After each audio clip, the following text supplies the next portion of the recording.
Hey guys, welcome back to my Anime Heroes Customs. I'm back with a new custom today. I was able to finish a quick and simple build to show for this week. I have Richter Abend, another character from the Tales of Symphonia series. Enjoy the 90-second commission project. Hey guys, I'm slowly trying to incorporate my voice in my video, so here we go. I'm using a black SHF bodycoon and a 3D printed head sculpt by Hanshi Arts. I'm using a black base because the character has a majority of black colors throughout the body. Then we have another amazing head sculpt by my partner Hanshi Arts. He did an amazing job here, so go follow his account right here. And this will be the materials that we will use for Richter Abend, Lord of the Flames. Now let's do a head swap. Let's see the scale of the 3D printed head. That looks perfect. The scale looks perfect. And now we can officially start. I always make sure to spray a primer gray on these head sculpts so I can see what I need to clean up. Let's go. After spraying the primer gray, we can see what we need to clean up. You can see there are some excess resin and some nubs left in the print. So what we're going to do is just use our hobby knife and sandpaper to clean that off until it's smooth and so that we can get it ready for paint. While the head sculpt is drying up, let's move on to the body. First, I need to mask off this upper torso with some tape so that I can paint it flesh. Richter has a V-line neck flesh in front of his body, so we will do that right now. I just used some masking tape to mask these lines off, and I used my Tamiya flat flesh spray to spray this off so that we can get this effect in front of his body. Moving forward, I used my rotary tool to engrave some lines throughout the body so that the flame lines can have something to adhere to. Next part, I'm using this black spandex cloth to make a skirt. Richter Abend's design has a flaming skirt around his lower torso. You can see here in this picture that he has that flaming rough skirt around his waist, and we will do that exactly to both sides, wrapping around his waist.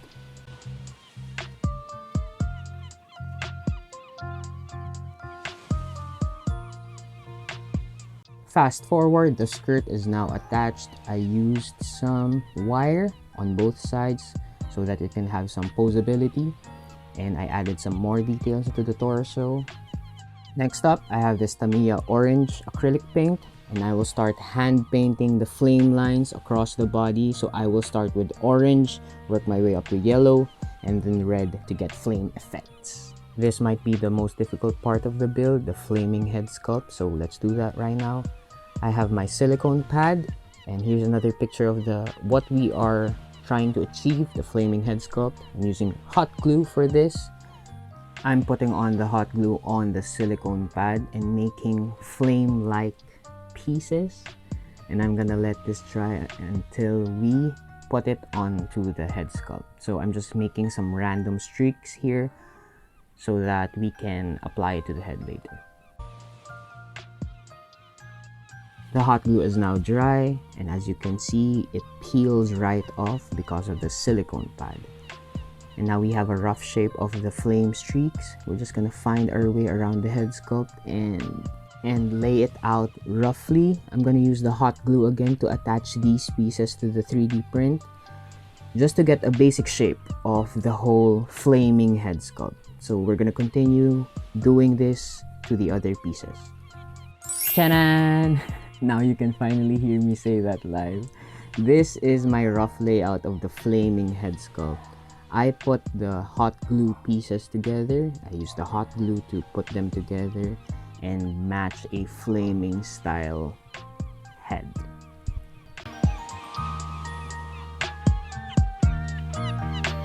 While all of that was happening, I painted the body. So I used my orange, yellow, and red paint to roughly mimic a flaming-like pattern across the body. Of course, this is just a rough painting. I would have to clean up my paint lines with black again and to make it cleaner. The head sculpt is finally dry. Now we can start finalizing the final shape of it. I'm gonna use my soldering iron to flatten and to shape the hot glue. Everybody, please be careful when using this tool. It's gonna be very dangerous and very hot. I'm also gonna use my nippers to cut off some excess pieces, and so that I can shape pointed flaming like end pieces for the head. Chanan! After doing all that work, we now have this. It looks much closer to our peg now of the head sculpt of Richter Abend. And now I think we are ready to paint this head sculpt. We're gonna paint it black, orange, red, and yellow.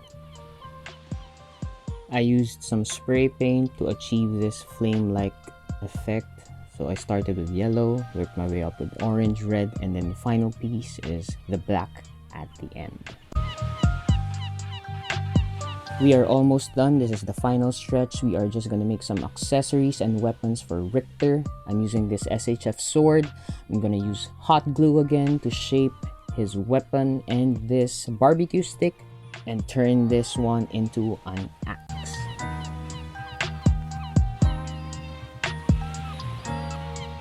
Ta-da! Now Richter Abend, Lord of the Flames, is now done. This was just a quick and simple build for this week because the other projects are much more complicated and it takes me a lot more time to finish them. It was very tough to paint flame-like patterns across the body, but I think we somehow pulled it off. I used my airbrush also to add some highlights across the body, to add some yellows and orange. Of course, the head has some weight to it, it has some heft to it, but the neck can fully support the head sculpt piece because it's made out of hot glue and it's a lot lighter than other materials. These are the two weapons that Richter uses. It's a sword and an axe. We use the same techniques that what we used on the head sculpt. It's hot glue and then the soldering iron to polish and shape everything up.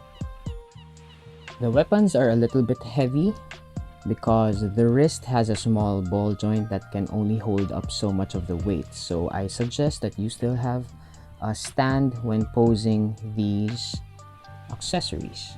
My client also requested a few flame pieces to come with Richter, so I just made that out of hot glue.